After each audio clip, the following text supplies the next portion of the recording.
Welcome, everybody. Welcome to this webinar on the role of biomethane in the GHG Protocol. This is a webinar organized by several organizations. It's the World Biogas Association, the Renewable Natural Gas Coalition from the US, Eurogas, the European Renewable Gas Registry, ERGaR, and the European Biogas Association. I'm Tim Hamers. I'm the Secretary General of ERGaR, and I will moderate this session. Yes, this is the agenda of the meeting. We'll first start with 3 presentations. We'll have a presentation from Harmen Dekker, the CEO of the EBA, Adrian, Associate Director at S&P Global Commodity Insights, and Michaela Wagar, Action and Market Instruments Manager at the GHG Protocol Secretariat. So these are 3 presentations to set the scene, and then afterwards we'll have a panel debate, which is, I think, a quite balanced panel debate with representatives from Brazil, the US, and Europe, but also different parts of the value chain from off-takers, traders, producers, and institutions. So that's the plan for today. And I think I'll also share some of the practical aspects. Always the question, the slides will be shared with all participants and the recording will be made public after the event. So if you want to share it with some colleagues or you want to have a look at it afterwards, what is being said, this is possible. And there will be a Q&A possible as well as part of the panel debates. And then you have this nice Q&A button at the top, and you can use this to answer the question. I cannot promise that we'll answer all the questions. We have a lot of registrations. I think that might also be one of the first conclusions of this event, that there's a lot of interest in this topic, and it's a timely opportunity to discuss this topic in more detail. But before we start talking about it in more detail, very, very brief introduction, because of all the people that joined, I'm sure many of you know the GHG Protocol quite well, but there's also a large share that is not that familiar with it. So very briefly, the GHG Protocol, the Greenhouse Gas Protocol, is an organization that provides standards, guidance, tools, and trainings to measure and manage climate warning emissions. So these standards and guides, as many of you know, they're used by companies all over the world to measure their greenhouse gas emissions. So that's GHG Protocol in general. And then on biomethane specifically, there used to be guidance on how to use biomethane certificates, but around 1.5 years, an interim update came there where it says there's no definite guidance on this question under the GHG Protocol at the moment. So that's why we believe there should be a discussion happening now on what does it mean or what can happen, and why exactly now is because there's a revision of the guidance documents ongoing. Michaela will tell you more about it later, but just to have a bit of a background why we have this webinar right now and where it's coming from. So this is, I think, a very short introduction from my side, but now we can move to the real content. So I'd like to give the floor to Harmen. Harmen is the CEO of the European Biogas Association, the EBA. Harmen, the floor is yours. Thank you very much for the introduction, Tim. The Greenhouse Gas Protocol is an important voluntary mechanism that provides standards to measure and manage emissions. Managed by the WRI, the Greenhouse Gas Protocol provides organizations around the world a way to report the greenhouse gas emission savings. Even though it is voluntary, the Greenhouse Gas Protocol has become the standard in the world. Why do we need greenhouse gas accounting and reporting standards? Government and organizations alike have committed to decarbonize against science-based targets. And although current political changes are more focused on the short term, still there is a large commitment to drive down emissions. And it's needed too. News of last week showed that scientists are baffled about the continuation of record temperatures, even though it was expected that El Niño would have a positive effect. Fact is, the global warming is increasing, although we do not know exactly why the recent accelerations happens. It does show one thing. Combating greenhouse gas emissions has become a matter of utmost urgency. It is the vision of the Greenhouse Gas Protocol that all private and public entities account for their greenhouse gas emissions, enabling an acceleration in reductions in line with the global warming limits required by climate science. Biogas and biomethane provides a solid pathway to actually contribute to large greenhouse gas savings. So, why are we here? Whilst enough evidence is available that biogas and biomethane are contributing to greenhouse gas emission savings in a sizable way, whilst proven pathways for market mechanisms are already working in Europe, like the EU ETS, and USA, like Clean Fuel Standards, as described in the latest study of S&P, which will be presented here. Whilst in the past there was a guidance of the WRI applicable for biogases, nowadays the guidance is removed. This leaves the public and private entities in a vacuum, whilst they would like to use biogases to accelerate the greenhouse gas reductions in their situation. The revision schedule of the Greenhouse Gas Protocol foresees a guidance on market instruments only by 2028. This seems very, very late. In the meantime, organizations are wondering what they should do. Often they have no other route to defossilize than with biogases, as this offers a pathway for especially hard-to-abate sectors in an affordable way. As a result, we see not only hesitation, but also projects being on hold whilst they could decarbonize. i.e., by having removed the guidance, instead of working to accelerate to enable greenhouse gas reduction, exactly the opposite has been achieved. Let me share some figures on the current and future impact biogases have. Globally, we produce approximately 46 billion cubic meters, 650 petajoule of biogases worldwide, of which 22 billion cubic meters in 775 petajoules in Europe alone. With that, the current production is already providing a staggering 222 million tons of CO2 savings on the energy side alone, whilst we can also offset fossil-based fertilizers with organic fertilizers, adding additional significant CO2 savings. The sector can scale up very fast, faster than any other renewable gas, with also having the highest greenhouse gas saving footprint against the lowest price. In Europe alone, we aim to produce at least 150 billion cubic meters of biogases, or 725 million tons of CO2 savings by 2050, providing an important greenhouse gas savings to especially hard-to-abate sectors. What is the situation now?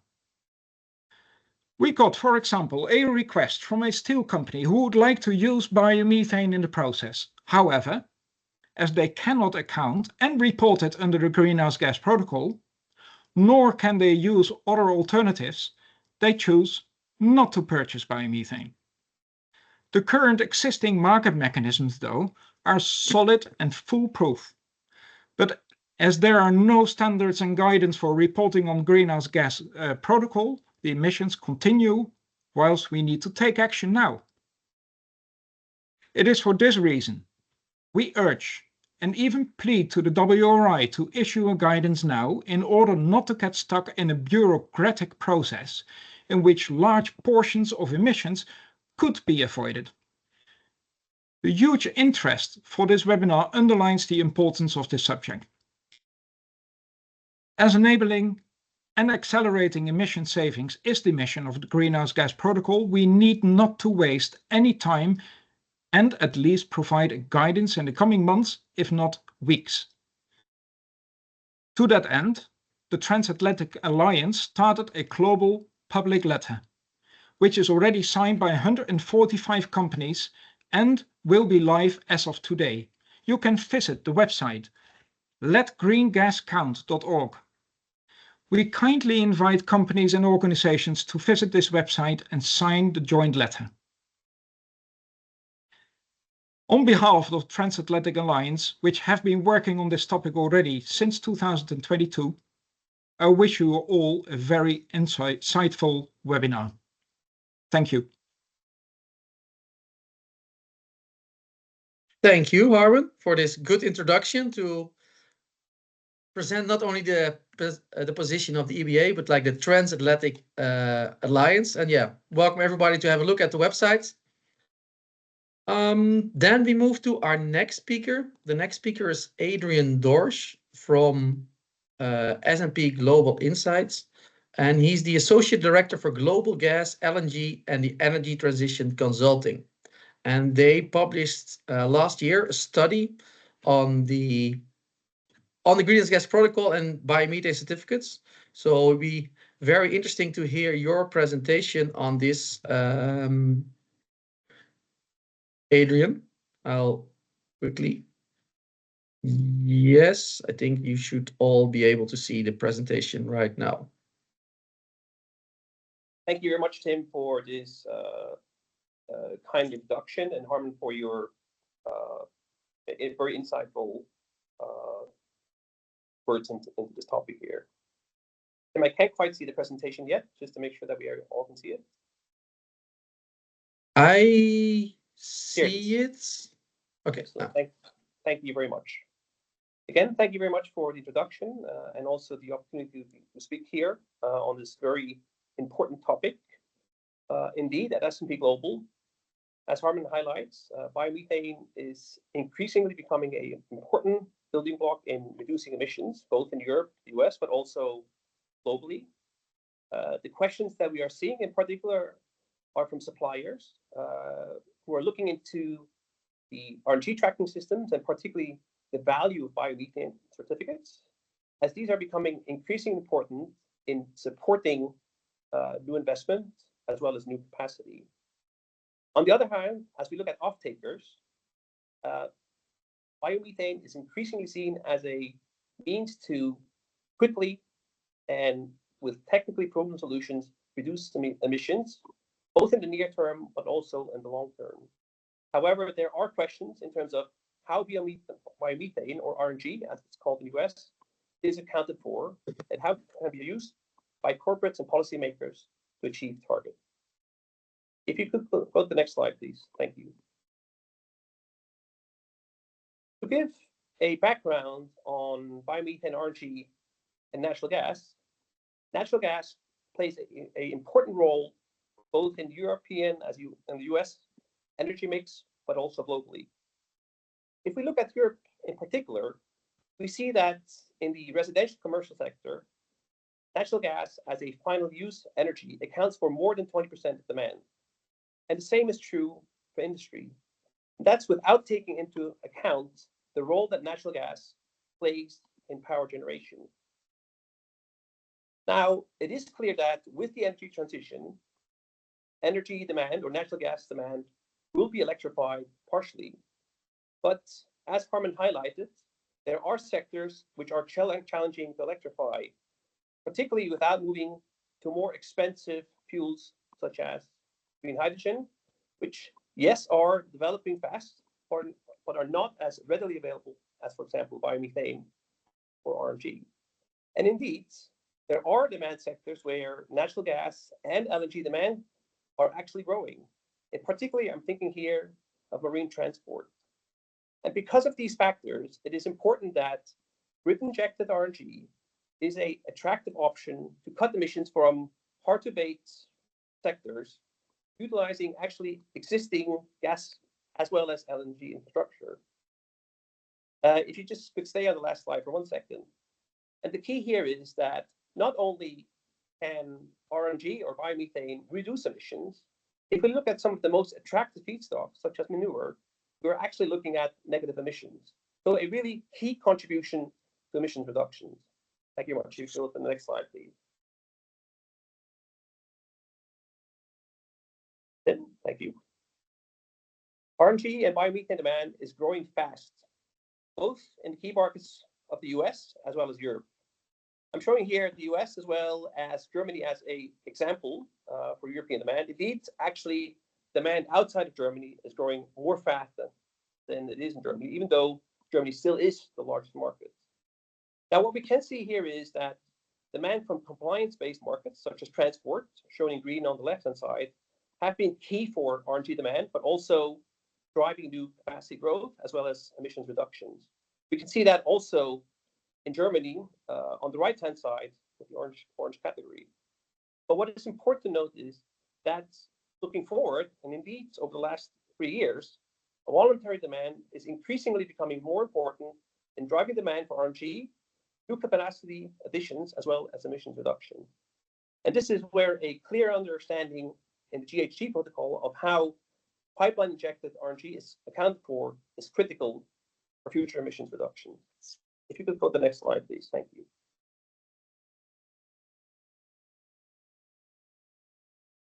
Let's look at the example from the US of a successful market where compliance-based tools such as the California low carbon fuel standards have reduced emissions, but also increased RNG production.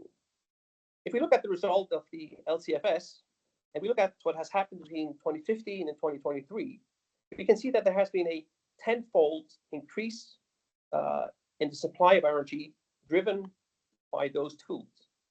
And indeed, what we can also see that is because of the value of RNG with its low carbon emissions, as I have shown in a earlier slide, indeed biomethane can outcompete biofuels that we are seeing in the transport sector. And if we look at the impact on carbon emissions between 2015 and 2023, the impact has been quite impressive. We're looking at around 18 million tons, as certified by bodies which have been certified by the California Air Resource Board. But let's look at Europe now. On the next slide, please. In Europe, we have clearly defined and rigorous processes in terms of both managing the voluntary as well as compliance markets. We have GOs, which are used to show under the RED the amount of renewable energy produced as well as consumed. GOs are issued by national registries such as Vertiser in the Netherlands or EnergyNet in Denmark, and are issued based on production and accounted for on a book and claim system. Now, transnational trade of biomethane is becoming increasingly important. And here, the likes of ERGaR as well as AIB are allowing for this increased trade, which is indeed very important in the sense of matching the lowest sources of carbon emissions feedstock with some of the highest sources of carbon intensive demands. Now, what is critical for RNG and biomethane are its sustainability criteria. And this is what is certified by proof of sustainability certificates, where these are issued by certified bodies such as RedCert as well as ISCC, which certify producers which can then issue these certificates.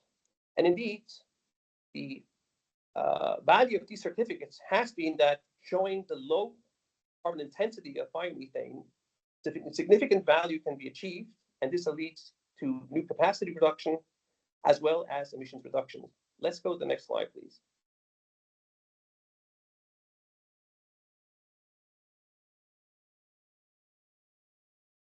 So if we look at the compliance markets, both in the US as well as in Europe, we can see that because of the sustainability attributes of RNG and biomethane, substantial value can be achieved for such production as well as certificates. We're looking both in the US as well as in Europe at around $55 or euros respectively per gigajoule, which is close to 200 euros per megawatt hour.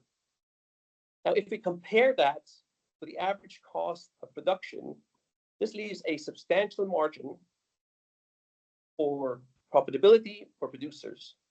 And indeed, what we're also seeing is that because of how these systems work, the highest value is assigned to those feedstocks which have the lowest emissions intensities. Now, I do have to say, as we go to the next slide, please, that the values that I have just shown you have been for the markets up to 2023. Now, in 2024, there has been a reduction in the value of biomethane and RGGOs, as we can see on this chart here. In part, this has been driven by the influx of questionable liquid biofuels into the EU, which has been dealt by the European Union now, and we're likely to see a recovery in prices in the long term. But we're also seeing a situation where in the voluntary sector, which is key for GOs, industrials and other off-takers are uncertain with regards to the treatment of RNG, or in specific pipeline or injected RNG, around the accounting for the emissions and the achievement of their future targets. Now, we can say that, yes, the biomethane market is a functioning market. Indeed, we can see that from how it values different types of feedstocks. While we have seen a reduction in certain types, in the value of certain types of RNG from feedstocks such as waste or energy crops, the market is putting the highest value to those feedstocks which are also creating the lowest emissions, i.e. incentivizing new investment and new capacity where best efforts or best results can be achieved in terms of emissions reductions. If you could go to the next slide, please, Tim. So as we look into the future, it is very clear that key stakeholders, both policymakers as well as corporates, recognize the role of RNG in reducing emissions as well as achieving emissions targets. We can see that from both the targets that we have in Europe, but also from some of the targets that we see in the US. And importantly, these targets will increasingly have to be achieved not by means of supply-side support, but by the value of certificates such as GOs. And indeed, what we can also see is that, particularly on the right-hand side in the US, the voluntary market, such as set by voluntary targets by utilities, will become increasingly important to further increase production and reduce emissions. If you go to the next slide, please. Now, what we can see in terms of the GHG Protocol, that it is really an important standard in terms of how global corporates measure and also measure their emissions, identify opportunities to further reduce emissions, and select criteria to achieve their goals. As highlighted by Harmen earlier, at present, the GHG Protocol does not clearly define the accounting for pipeline injected RNG or biomethane. Given that the vast majority of RNG or biomethane, in excess of 95%, is pipeline injected biomethane, this can be perceived as a risk factor by those who are seeking to make investments in this sector in the goal of achieving the emissions reductions and targets. Emissions reductions targets. And certainly, I think this is a question which may delay investments mid-term. If you could go to the next slide, please. So what we can see here is, and that is also reflected in our report that we produced in last October, is that RNG certification and tracking systems indeed have enabled a efficient use of RNG, allowing decarbonization of hard-to-abate sectors in industry, ResCom, but also in emerging sectors such as shipping. Indeed, we do think that voluntary demand will increasingly become more important in achieving emission reductions through RNG, and that a clear accounting for RNG under the GHG Protocol will support future investment.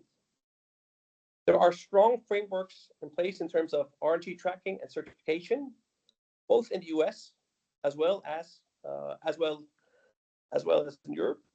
And while compliance markets at present still are key drivers in terms of emissions reductions as well as growth, the voluntary sector will become more important. And we can clearly see that also from the fact that there is a increased reliance on the value of biomethane certificates and the value that corporates place on biomethane in the achievement of their emissions reductions goals. If you go to the next and last slide, please.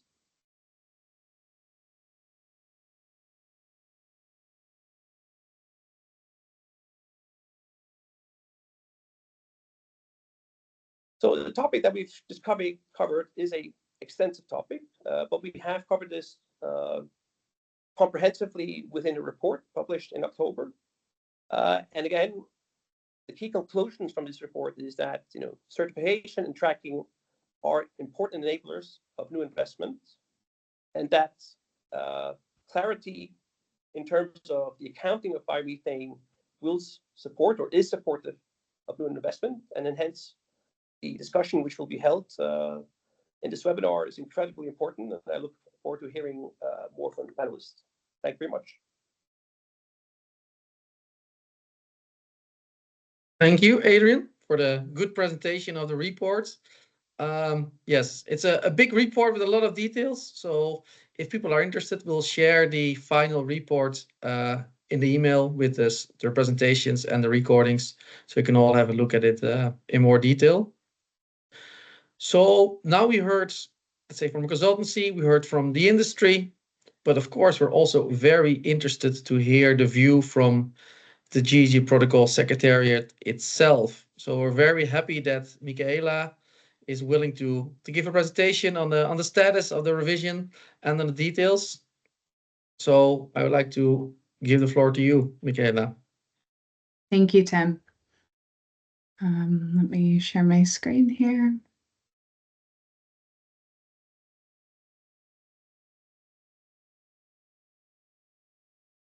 So as Tim mentioned, my name is Michaela Wagar, and I am with the GHG Protocol. I lead the Actions and Market Instruments Working Group, which Tim is a member of our technical working group.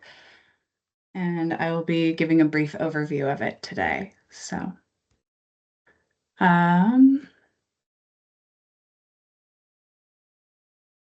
apologize, slight technical difficulties. There we go.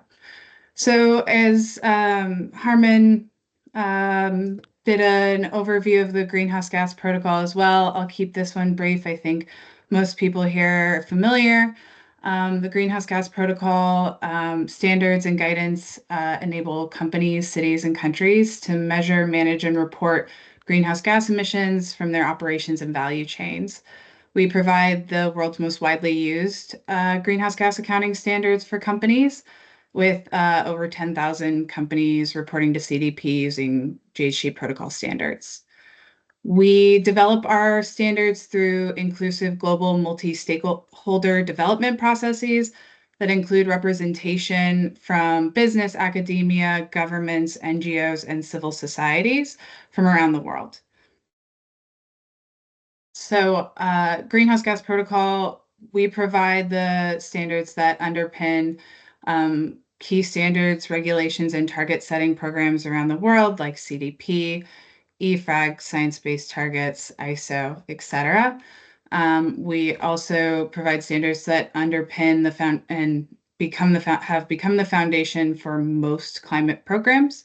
I think this is important not just because to show the foundational nature of Greenhouse Gas Protocol standards and guidance, but also as a reminder that we are one body in an ecosystem of programs, and so we have our role and while others have theirs. And it's important that we fulfill our role so that other programs can also fulfill theirs. So as mentioned previously, we are currently undergoing our corporate standards update process. This involves an update to the suite of corporate standards, which includes the corporate standard, the Scope 2 guidance, the Scope 3 standard and guidance, and then the actions and market instruments development of a new standard. This is underpinned by existing protocols and standards within the GHG protocol that are not currently under the corporate suite. We started this process like we do with any other standard development with a global consultation. This involved surveys regarding updates to the 3 existing standards, but then also around market-based accounting approaches. We're now calling this working group Market Actions and Market Instruments, mainly just to not have any confusion with the Scope 2 market-based method, make sure we are differentiating there. Through this global consultation, we received over 1,400 responses to the 4 surveys with 230 proposals. This feedback that we get globally from the public directly informs the scope of work as we go into this updates and development process. As part of the update to the corporate suite of standards, we have also implemented a new governance structure. So the GHG protocol is still co-hosted by WRI and WBCSD, and we now have 2 new bodies, the Steering Committee and the Independent Standards Board. Whereas with previous development processes, we undertook the development of 1 standard at a time, and each of these development processes had an advisory committee assigned to it. We now have a permanent independent standards board that will serve that role. So the technical working groups work together to make recommendations on the development of the standard, to draft the standards, and the ISB will now approve those standards, while the steering committee serves in more of a strategic role for GHG protocol as a whole. So the Actions and Market Instruments Working Group is working on developing a new standard under the corporate suite. I think it's always worthwhile to kind of revisit how we got here as GHG protocol. So convened in 1998, we have developed many standards over the years, with the corporate standard process beginning in 2001 and the most recent version being published in 2004. Within the corporate suite, the Scope 3 standard was actually published next, with the Scope 2 guidance being published as soon as 2015, and the land sector and removals standard being draft in 2022, and the final pending this year. So the corporate suite is the umbrella under which GHG protocol provides guidance for corporate GHG accounting and reporting. The corporate standard, the Scope 2 guidance, the Scope 3 standard, and the LSR are all underneath this umbrella of the corporate suite of standards. We also have additional standards and protocols that are not under this umbrella, but that are very relevant to other purposes. Many of these relate to consequential accounting, which is of particular importance to the Actions and Market Instruments Working Group. So these are very heavily referenced by the corporate suite, but are not technically underneath that umbrella.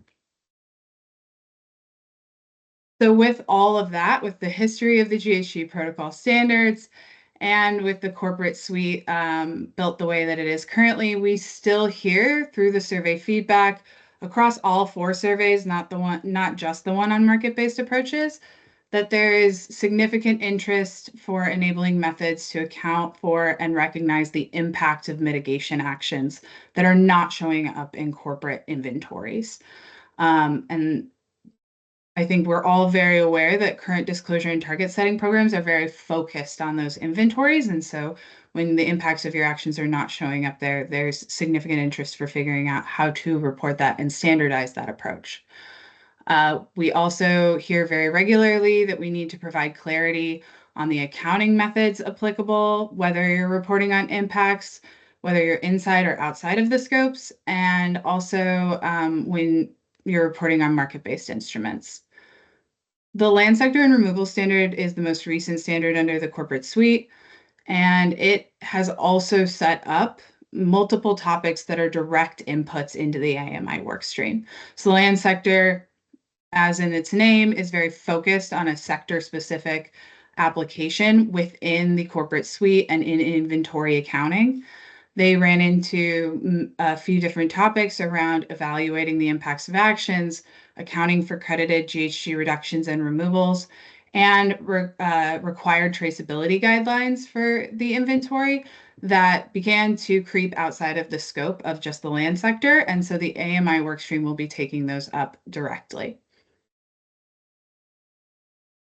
With that, the workstream objectives are to advance and complete and transparent corporate GHG accounting and reporting under GHG Protocol by providing clarity on the structure, purpose, and limitations of a corporate GHG report and its various elements.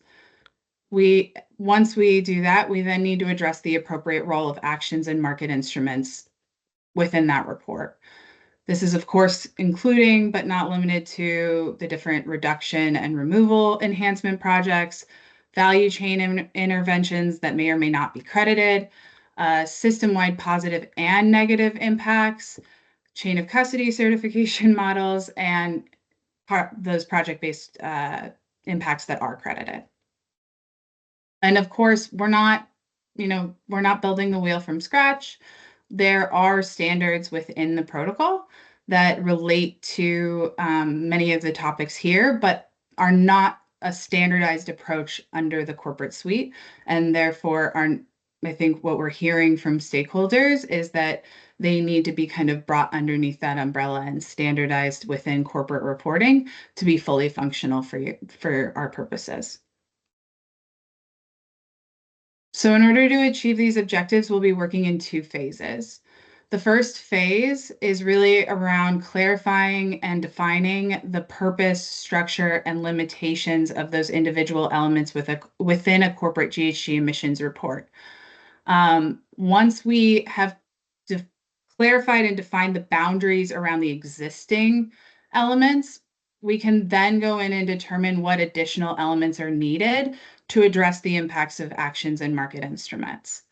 The expected milestone for this first phase is a summary of outcomes published by the end of this year. So this will provide a framework for what corporates can expect in a full corporate suite of standards moving forward. Phase 2 will then focus on the technical details, the safeguards, the criteria for that framework that's laid out in phase 1. So that will involve consolidating the relevant guidance from the existing standards that are not currently under the corporate suite, developing additional accounting and reporting criteria and safeguards where necessary, and then providing that guidance to the additional programs and policymakers outside of GHG Protocol to kind of let them know, these are the additional reporting elements that are now within the corporate suite. These are how those elements relate to each other. These are how they don't. The expected milestones there, and I want to highlight that the farther we get out from 2025, the more that this timeline is subject to change. Hopefully, it shortens. And that is with a draft standard for public consultation in 2027 and the full standard and guidance in 2028. This is subject to change and will be updated wherever possible, and efficiencies will be pursued wherever possible. Phase 2 development is highly dependent on the decisions made in phase 1. That framework that we build out in phase 1 by the end of this year will determine the scope of work for the phase 2 technical details. And so once we have that targeted public consultation after phase 1 and we start going into phase 2, we will revisit this timeline and update if needed. As always, GHG Protocol thrives on our external stakeholder involvement, and it's really the underpinning of everything we do here.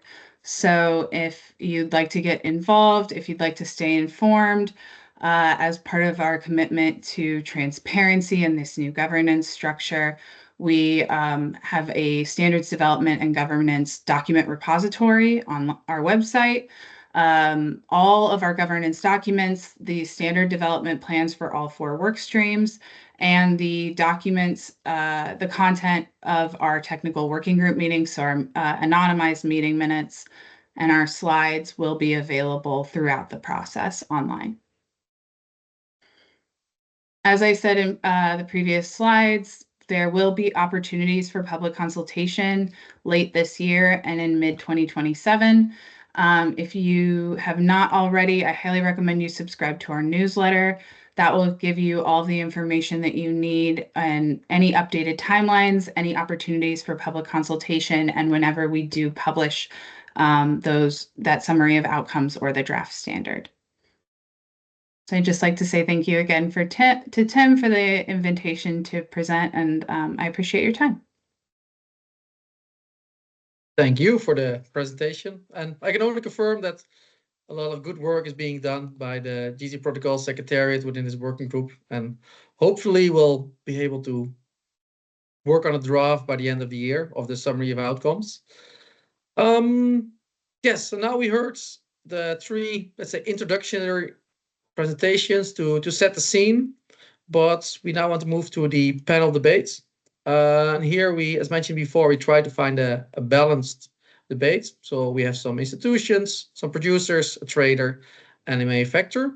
We have first Ana Alcalde, energy analyst at the EIA. And she has the lead for the short-term biogas and biomethane forecast, focusing on market trends and policy.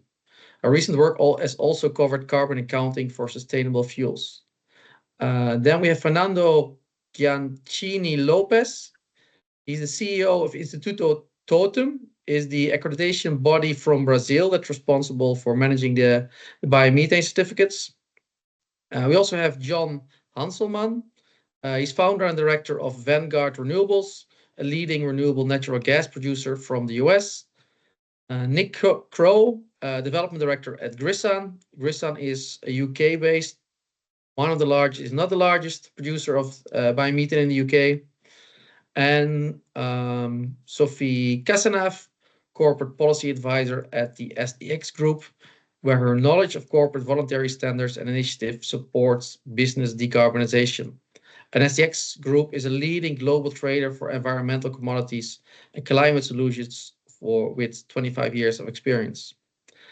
And finally, we have Andrea Tassone. He's the head of sustainable manufacturing at Pernod Ricard. Pernod Ricard is the world leader premium international wines and spirits producer, and they produce everything from Jameson whiskey to Havana Club rum. So looking forward to this debate, as mentioned, from different insights. And as a beginning, I would like to ask all of you panelists to come with a short opening statement on your view on the role of biomethane or renewable natural gas within the GHG Protocol framework. And I would like to start with Anna. Yes, Hello. show your Yes. slides immediately, if that's fine. That's it. Yes, thank you, Tim. Thank you very much for the invitation to take part in this panel discussion on this very relevant topic. I would like to share 2 messages to start the panel discussion that give a bit of a context on why this conversation is important and why now. So my first message is the role that the sustainable fuels play in highly electrified systems. So as some of you may know, the IEA works and models the whole energy system, including electricity and fuels and fossil and renewable energy. And this is our most ambitious scenario, the net zero emission scenario by 2050. So this is a scenario that relies a lot on electrification, and that's the keystone of the energy system by 2050, as you can see. But we also can see that low emission fuels also need to grow extensively under this scenario. So they almost quadruple by 2050. And to give you some reference number, by 2050, they could provide 85 exajoules, which is equivalent to the amount of electricity demand nowadays. So that gives a bit the perspective of the growth of sustainable fuels, even in a very highly electrified system. Biogases inside this low emission fuels. If we look at the shorter term, by 2030, according to this trajectory, they should multiply by 3.7. And in our last forecast to 2030, we expect a growth of 30%, which is an important growth, and we see that it's accelerating. However, it's not going fast enough to align with this kind of targets by 2050. My second message is around policy trends. So when we look at policy trends, we see that some markets that are becoming more mature, and especially in Europe, I'm thinking about Germany, France, Denmark, they're shifting their policies from 100% public subsidized systems with feed-in tariffs to more competitive systems in the form of tenders, and also putting in place national registries, the international trading that was mentioned before, in order to complement the revenues that they get from the public funding. And this is a trend we are seeing once the markets grow and they want to continue growing. And from a policymaker perspective, this is very relevant.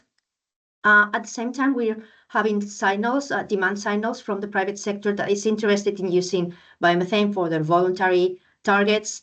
And we see this well aligned in time with this trend to try to lower the burden on public budgets for renewable energy, because there are a lot of demands, and as markets grow, this becomes more difficult. So this is a good moment and a good trend that complements and that would allow for accelerating the growth that as we need.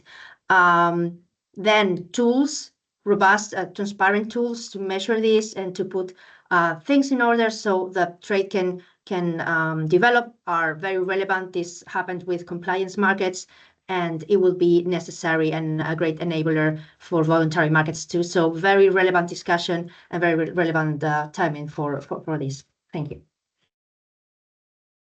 Thank you for this presentation. And then I like to move to Fernando, and I'll just remove this. The floor is yours. Okay. Thank you, Tim. Thank you for the invitation. It's a pleasure to be here today. I'd like to start with a question that might make some people uncomfortable. Why are we here? I mean, why renewable electricity certificates are accepted all around the world with no problems, but when it comes to biogas, biomethane, suddenly the rules become blurry. Okay, I represent Toton Institute. We are a certification body that has been working with renewable electricity certification for over a decade here in Brazil. Since 2020, we've been also certifying biogas and biomethane.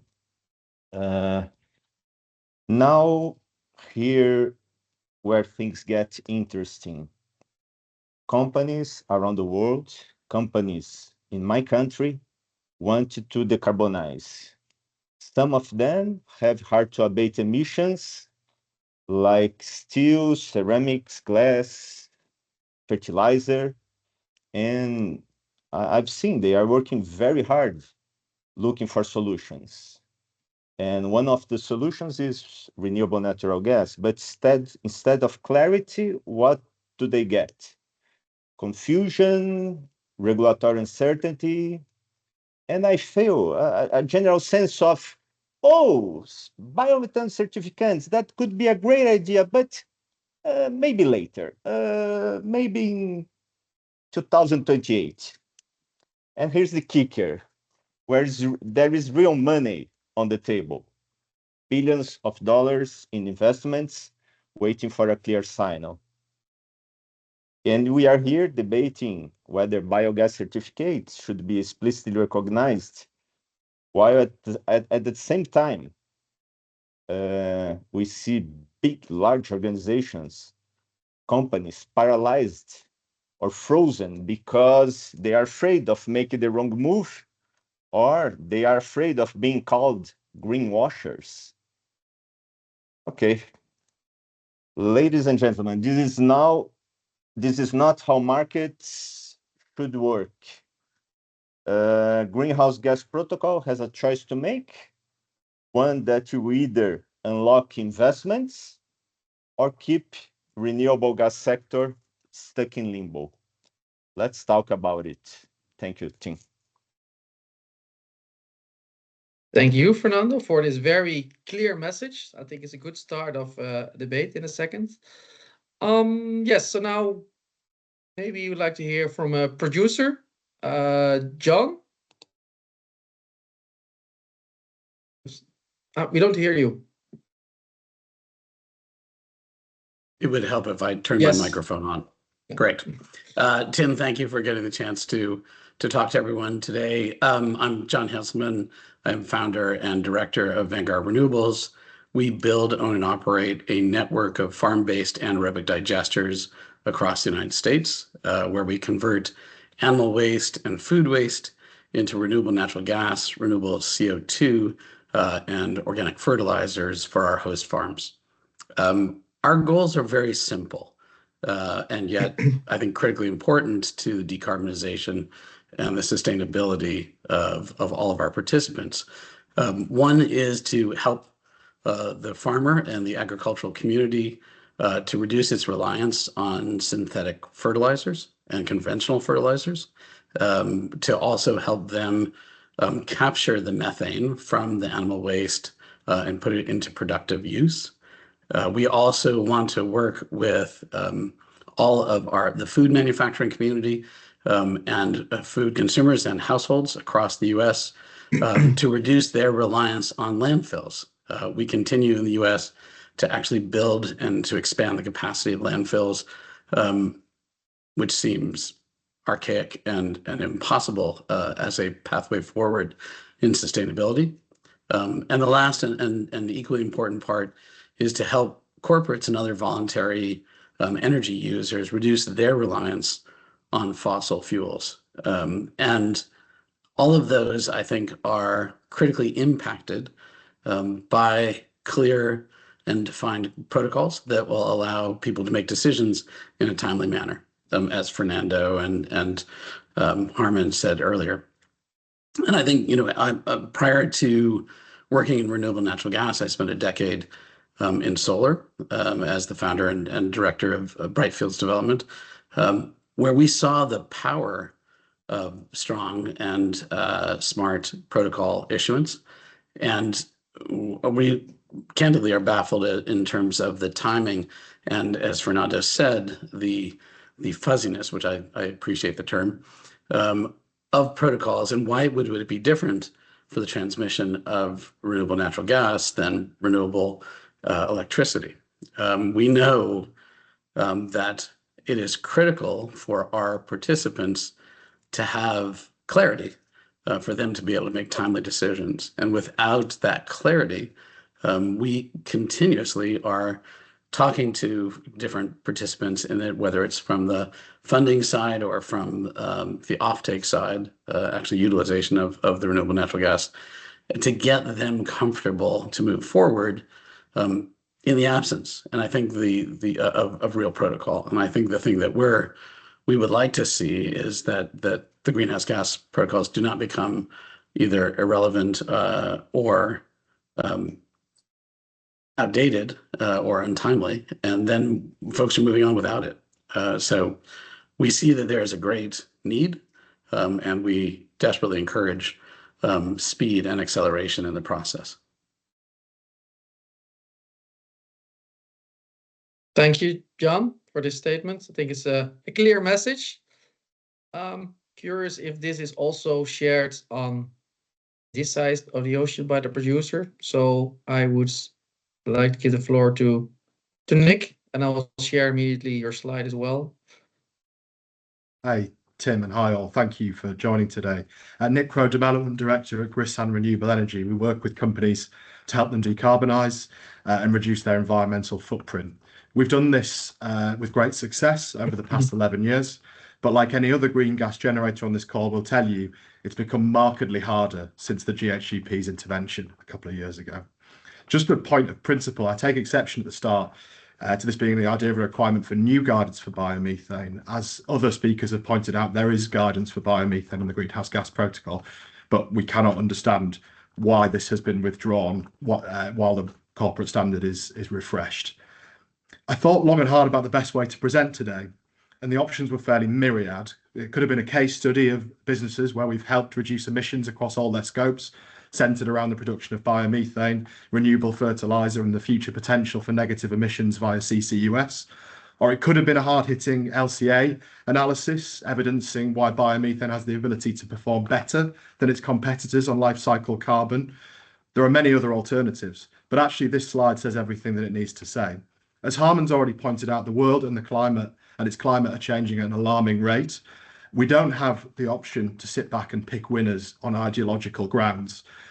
It's simply not good enough that it's going to take 8 years from the refresh of the Scope 2 guidance in 2020 to potentially finalise guidance in order to get this market moving again, particularly for something that the protocol have, on several occasions in the last 12 months, insinuated their support for. So taking this timeline at face value, it's been 4.5 years since Scope 2 guidance was administratively refreshed and removed the direct guidance on green gases, with a view that it would be reinstated with Scope 1. It's been 2.5 years since the offending Annex B of the land draft use guidance was produced with very little degree of consultation with the green gas industry, or to this day, any intellectual basis as for why that annex was included. And it's now been 1.5 years since that annex was somewhat embarrassingly withdrawn by the protocol, and at a Eurogas Let's Meet event that I also had the privilege of speaking at, the protocol committed to working with the green gas sector to coming to a timely solution. I would ask reasonably where that work has been. Since their intervention, RGGO markets have crashed by almost 75% for voluntary certificates, and we appear no closer to a solution. Biomethane blending obligations have sprung up across Europe in a number of member states. The European Emissions Trading Scheme, the UK Renewable Transport Fuel Obligation, and the US Renewable Fuel Standard, to name but a few, all support biomethane's use in Scope 1 at a compliance level in country. Why is the protocol right where so many Western democracies are wrong? Now, we see through the publication of the technical working groups that's already been mentioned that there is a plan, or we think there's a plan, for biomethane's inclusion in Scope 1 and the use of contractual instruments. But that's 3 years away, and we would ask what that's reasonably achieved in terms of a delay, other than hundreds of millions of dollars worth of investment. There are supposedly 1,500 people attending this webinar today, or 1,500 sign-ups, and over 150 businesses have signed the joint letter, with trade associations representing several hundred more. If this is not enough to demonstrate to the team at the WRI the seismic nature of the issue that has been caused by this change in guidance, then I'm not sure what will be. They must act immediately. They must publish an intermediate statement to provide confidence in the market and bring back the Scope 2 guidance so that people can invest while the corporate standard is refreshed. And they must look to accelerate the new guidance as quickly as possible. Only with that will we reach our shared aim of decarbonisation. And I think that's a goal that we're all working towards. So I'd ask them unreservedly to accelerate their progress. Thank you. Thank you, Nick, which is quite aligned with the previous presentations, but on top of that also shows the urgent need for an update. So now we heard from 2 producers, but I think there are also other parties in the supply chain to hear if they have the same view or they have other ideas. So I would like to give the floor to Sophie from a trader of biomethane certificates. Thank you, Tim. So yeah, I would like to start of course by thanking you, Tim, for chairing this webinar, thanking Adrian and Michaela for the insightful presentations, and Harmen for its plea, and to be honest, all the other speakers for their plea to Greenhouse Gas Protocol and WRI. Timing is critical. STX has a unique position as a trade enabler, sitting in between the project developers and the corporate users. And thanks to this, we at STX see firsthand the negative impact of the current lack of guidance on the role of renewable gas market instrument for Scope 1 accounting. In most cases, this lack of guidance means that corporates are severely slowing down or even putting on hold decarbonization effort, wondering how to tackle their Scope 1 emissions. Some businesses are more adventurous and they are plowing ahead anyway, and they are therefore kind of making or guessing their own rules. In parallel, as explained by John and Nick, on both sides of the Atlantic, these uncertainties are hurting developers. Biomethane is clearly one of the decarbonization tools that we have compared to fossil alternatives. It has the enormous advantage of being easy to switch to, using existing infrastructure, being injected into the existing grid and using existing boilers, for example. For RNG to develop and develop fast, for the production to develop fast, we need the role of market instruments to be recognized. As shown in the S&P study that Adrian presented, mature markets have robust systems for traceability. So I'll keep this message short. Given the climate emergency, there is no time to lose to recognize the role of market-based methodology and the certificates, at least in mature markets. And this will unleash a corporate switch. Thank you, Sophie, for kind of in agreement with what the producer said. But of course, you can always argue that it's in the end the off-taker that needs to make a decision. So fortunately, we have one of the potential off-takers of biomethane as well on the call, and to hear if they share the same view or they believe there's enough clarity or the rules are good enough. So happy to hear your view, Andrea. Thank you. No, I'm pretty aligned with what it was discussed from the colleagues here in the webinar. So for us as consumers, biomethane regulation will be quite relevant for us in our decarbonization journey. In fact, since we have minus 54% Scope 1 and 2 reduction target by 2030, having clear guidance in 28, it will be too late probably for us.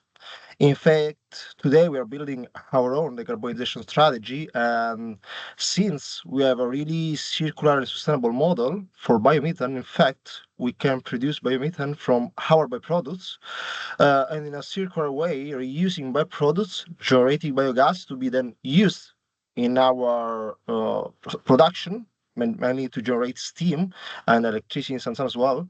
But in our context, most of the time we have not enough space to build our own anaerobic digesters to produce our own biogas. So we need to rely on external sources, like what we are doing in Cognac, for example, where we have a partnership with our producers. So we send our byproducts to generate then biogas and to be then injected in the grid, and then we obtain GGO.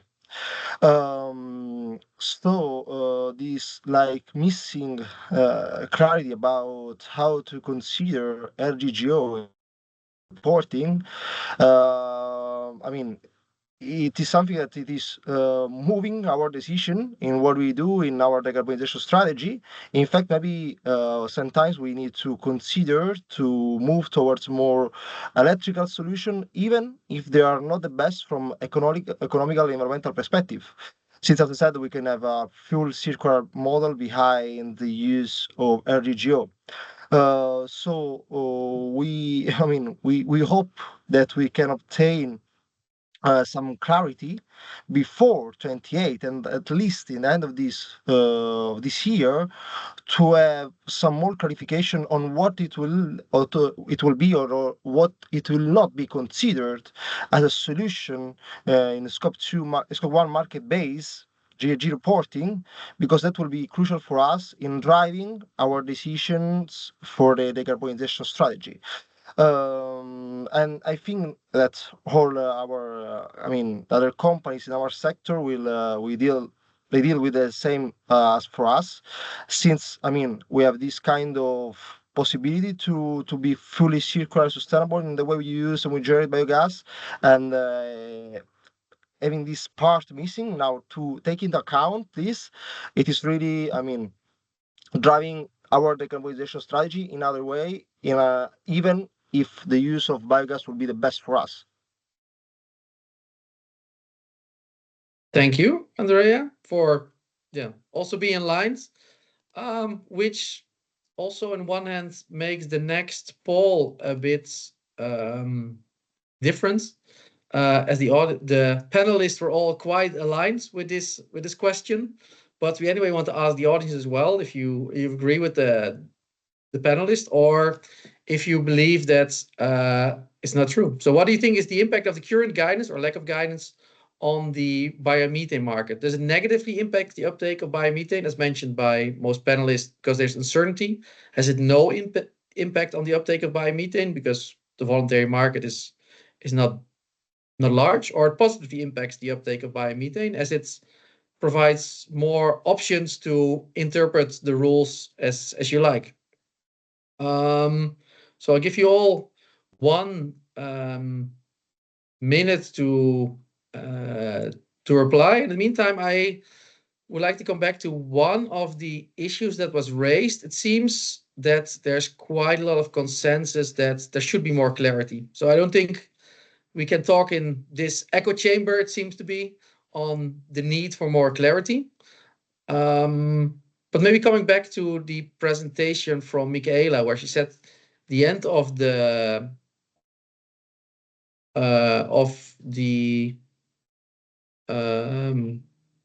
year, there should be some summary of outcomes. And I'll see it on. There should be summary of outcomes. So this could be the thing at the most short notice that's available as a public statement. Would it be enough? Should there be something earlier, or what should be there in the summary of outcomes? Because this is the current framework. How can we deal with that? So the panelists can think about this, and I will quickly have a look at the results from the poll. See if I can find the results. I only see 4 responses. So it seems something went wrong with the poll, as we have over 500 people on the call. We'll leave it with that. So we'll get all the panelists on the call and to ask you, what do you think is the urgent needs? Is the summary of outcomes sufficient? And if the summary of outcomes is sufficient, what should be in there, according to you, to solve the issue? I would say, who wants to start? Raise hands. Fernando. Okay, I believe that the lack of clear guidance from Greenhouse Gas Protocol is definitively negatively impacting the uptake of biogas. Let's give you an example in Brazil. In Brazil, it's one of the world's largest potentials for biogas and biomethane, thanks to a lot of waste, especially from our agro-industrial sector. It sounds promising, but the issue is our limited gas pipeline infrastructure. Where there is biogas, there is no off-taker. When there is biomethane, there's no industry willing to buy the environmental attribute, bundle with the physical molecule. Industry here in my country are far from the physical source of biogas, and there are no pipelines. If you try to demand fully physical delivery of biomethane everywhere, you need to lay down a mountain of new pipelines or burn a lot of extra oil, diesel, to deliver such biomethane by truck. And it does not make sense. Okay. Thank you for this one. I saw Nick, you raised your hand as well, briefly. You want to respond? Yeah, happy to come in on that. Tim. So I think in terms of what we need to see, and I think it needs to be sooner than the end of the year, frankly, I think the protocol has to put out a statement as soon as possible. And this is what is in the joint letter, reinstating that initial scope 2 guidance and removing the distortion in markets that they're currently causing between renewable gas and renewable electricity. That framework is pretty easy to do. You can draw on a number of countries that are allowing the use of biomethane for scope 1 in order to do it. And they need to signal, albeit that they don't yet know what the mechanism will look like, that there will be the inclusion of biomethane for scope 1 as a contractual element in their final guidance in 2028. But the sector can't wait. I think they need to also be clear about what they expect around fraud and error.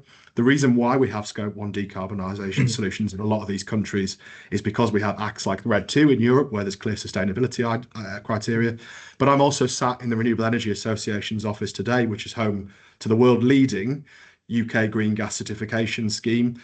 There is not fraud and error on that scheme. There's a clear, area of digital discharge and ownership of certificates, and the protocol needs to be clear in their understanding around why such fraud and error isn't happening, and get comfortable with the use of the trading mechanisms in order to help companies decarbonise accordingly. Thank you. So, John. I'm happy to jump in. Excuse me. And Nick and I were trying to figure out who would be the good cop or the worst cop or the even worse cop. But I think really putting the frame correctly on the issue, which is this is really organizations picking a winner in the sustainability, and it's inappropriate. Having worked in solar and wind, and now coming to renewable natural gas for the past decade, there is no difference. And the idea that there are different protocols in transmission is candidly ridiculous. And I think it is. I mean, let's address the elephant that's in the room. There is a strong feeling by some organizations that this is greenwashing for the oil and gas industry. And why that criticism was never posed for solar, or was only briefly posed for solar and wind, and very quickly removed, and then protocols were created that created an incredibly successful sustainability effort that have been denied to renewable natural gas. Is actually very clearly just folks picking a winner, and that winner is electrification. And yet, do the math. 40% of all of, more than I think 40% of America's electricity is currently produced by natural gas. We need to decarbonize that process, and the denial of a protocol to allow us to do that is unacceptable. And I think that, let's be honest with what is actually at work here. This is not a problem with renewable natural gas. This is a problem with theocracy and sustainability. And putting a purity test on renewable natural gas that is different than wind and solar is completely inappropriate and has no place in our business. Our business is to try and save this planet, right? We're all committed to it. We're committed to decarbonization. We've committed our life's work to it. And having this protocol being stopped and delayed because of really no obvious reason, I think it's just unacceptable. Thanks. Maybe then I would like to go to Anna and a follow-up question on this, because John mentioned like there's an electrification winner chosen. How do you see this within the IEA? Is that electrification could solve it all? We cannot have one without the other. So I think what we see when we track the different renewable energy, and then we track power to and different types of fuels, hydrogen included, and biogas is one of them, liquid biofuels. We see that we are too slow in all of them. Maybe I think it's solar is the one that's closer to be on track with where we should be, but definitely biogas and the rest of fuels are not on track. So there's still room to advance, and they're certainly needed. And I like what Fernando mentioned before about the there's the situation in Brazil that reminds me a bit of what's happening in some emerging economies in India, in China. They're putting strong national strategies on biogas because they see they have several benefits for their economies, for rural development, for waste management, etc. But they have a lack of grid infrastructure. However, in some context, they can play an important role. They see how to deal with that. In China, they're creating county planning, so they develop biomethane next to the county they can serve. So there are different approaches, and having the right policies that allow for people to develop their creativity and their innovation, then we see that people find solutions that adapt to their circumstances. And some countries, this will be biogases because they will have more feedstock from agricultural residues. And then we see, for example, Ukraine is a good example of this. Once the war is finished, like for them, this can be a great tool to allow them to have a better energy security and other incentives.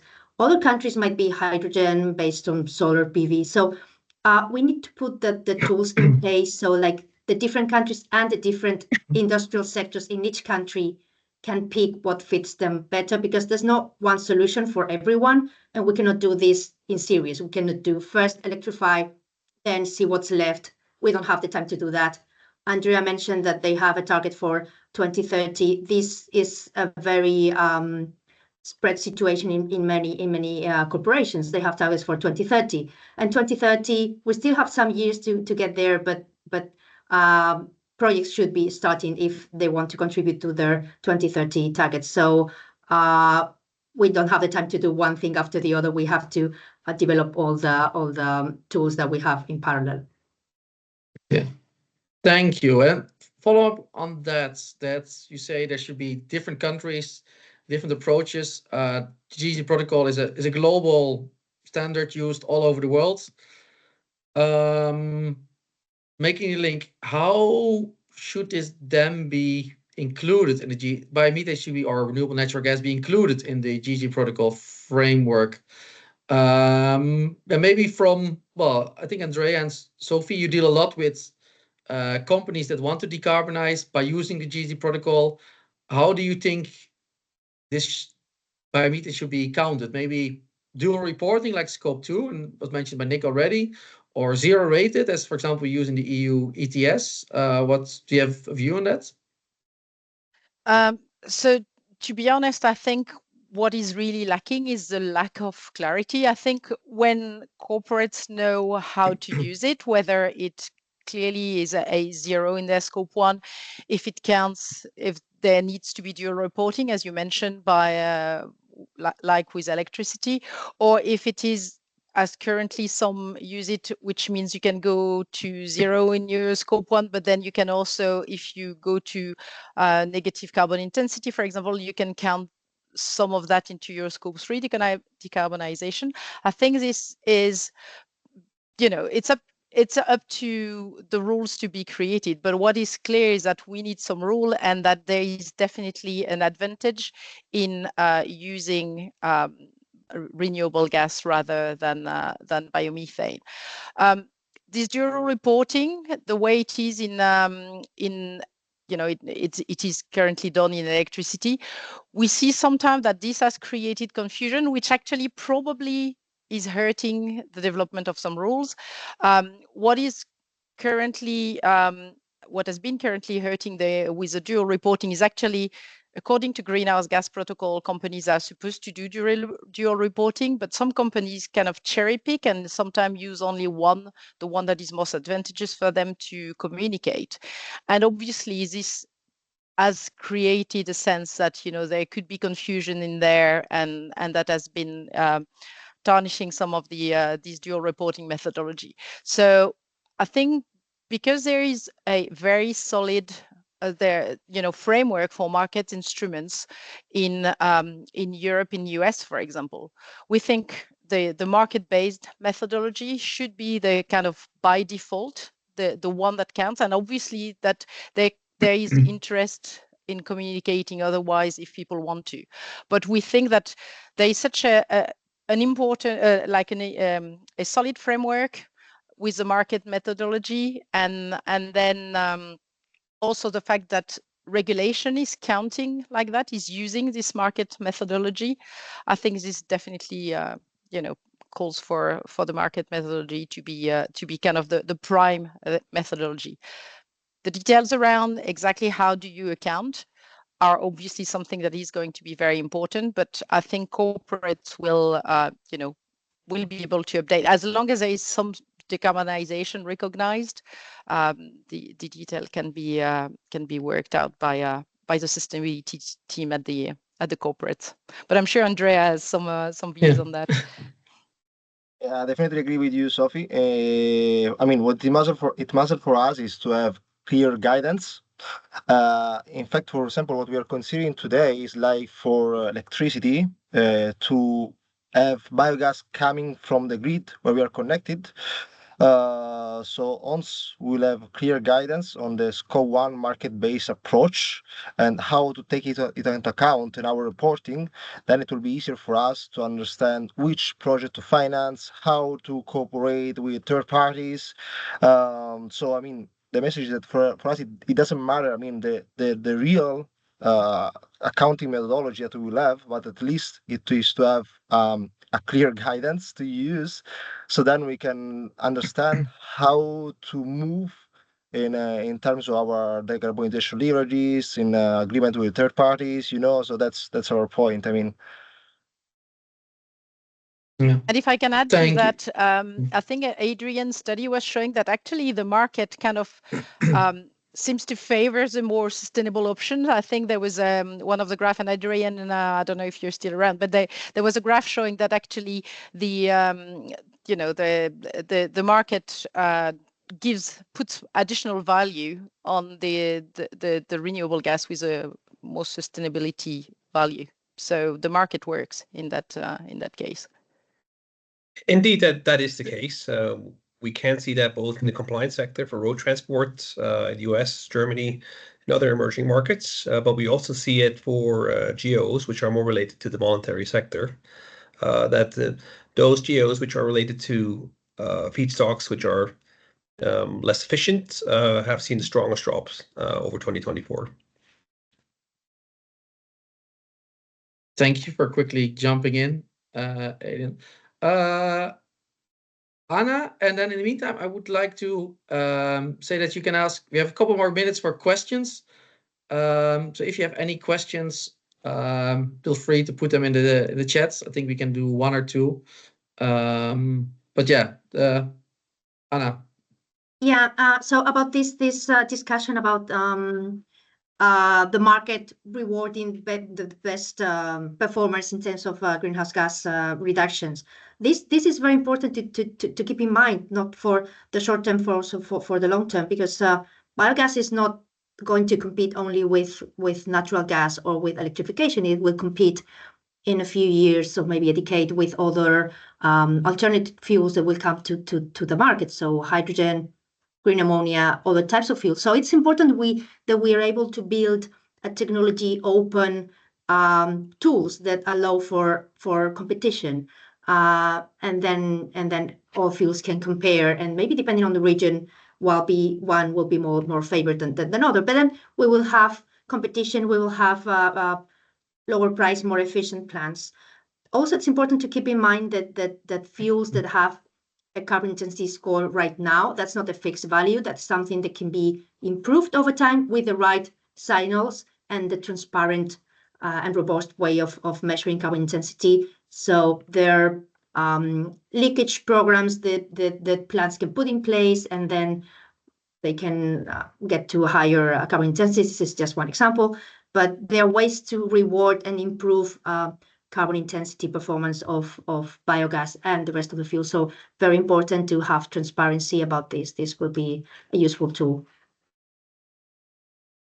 Thank you. And then I see one question which I would like to pose, because it seems there's a lot of consensus in this group. So we also want to hear let another voice hear. There's a big difference between electricity and gas. We cannot allow biogas to be used as an excuse to continue operating fossil fuel networks, as we see happening in many countries. Regulations are needed to ensure a real transition away from fossil fuels. Who's going to be first? Nick, you're the winner. Hey, Tim. So thank you to whoever asked that question. I think it's a really good one because it's a question I always love answering. Under the current protocol, someone can claim that they're buying kind of 100% solar generated energy. And that's right in terms of getting those projects moving. But it's not the reality in terms of the power that person is receiving. That power is being balanced depending on your locational geography. It'll either be with gas or coal or biomass. And therefore, the carbon intensity of that gas you're buying, of the electricity you're buying rather, is not the same. So as the solar electricity that you're utilizing. It really comes down to where you are within the system boundary, and this is, ultimately the issue the protocol have to solve, is that biomethane is being persecuted because it is burnt within an individual site rather than off-site. But you're not purely buying green electrons when you buy REGOs or equivalents. So the mass balancing system effectively allows for the same procedure, injection in versus take consumption out, and we've got to get kind of equity around that. Ultimately, most systems are going to require some form of combustible fuel to allow the growth of renewables. It's a message we're pushing massively at home in the UK at the moment, which is we want loads of wind farms, we want loads of solar, but you're going to need a little bit of green gas to make that work. And currently, the protocol doesn't appear to be accepting that as the kind of way that the grid can balance. We'd love to see a move towards more hybrid solutions. It's what we see a lot in the distilling sector that we work in, lowering overall demand with electricity first, but utilising biomethane for the rump of demand. And it's a great model. It's cost effective, and it allows people to decarbonise rapidly. But that's not currently allowable. So we've got to get that right. Okay, thank you. Sorry, looking at the time, can you keep it within 1 minute, Sophie? Yeah, very quickly. I'll just say that actually from the question, there is this idea that biogas could be used as an excuse to continue operating the fossil fuel network. And I think this is the beauty of biogas actually, is that we have an existing network. So you can replace the gas that is in there. You could replace it with green gas, but at least you have your network. It's a bit like with green electricity. You're still using the infrastructure. You're still using the same distribution network that that has been developed initially when we were still making electricity with coal, but we're still using that. So I think this is the value of it compared to this idea that we need to segregate, and that means a lot of corporates have to build their own network and build their own AD plant, which actually Andrea told us is not always possible. So I think we do need to use the network. Thank you, John. Yeah, I would just jump on top and say, look, we need an energy layer cake. We need all of the ores in the water. And if you look at the current delay, so interconnecting a new solar or wind farm in the United States, I think the last time that I looked in was 4 or 5 years after completion of construction, right? So the adoption and the ability to actually transmit those electrons is incredibly slow. And in the interim, denying renewable natural gas its effective place within that energy layer cake is crazy, and it makes no sense, right? We yes, absolutely, we want to remove reliance on fossil. That's what we're trying to do, and you have to be able to use the existing network that Sophie talked about, which is the oil and gas distribution lines. That's absolutely the way it's going to go, but to miss the opportunity to decarbonize, to miss the opportunity to take waste that otherwise ends up as atmospheric discharge of methane and get it into a positive place where it can be reducing our reliance on fossil gas is just missing the whole point. Okay, thank you. Unfortunately, we're running out of time. But I can only encourage, I forgot the name of the person that asked the question, to reach out. So for our next debate, we also would like to hear some other voices. It seems that, at least today, there's a big consensus that there needs to be clarity on the use of biomethane within the GHG Protocol framework. and ideally as soon as possible. As Nick mentioned, maybe even the end of the year might not be enough. So I'll take this as homework for myself and Michaela, that we need to do some things. I would like to thank you, all the panelists, to attend. Much appreciated your input to the discussions. And I would like to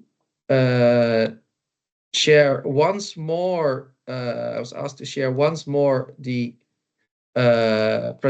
slide with the Let Green Gas Count.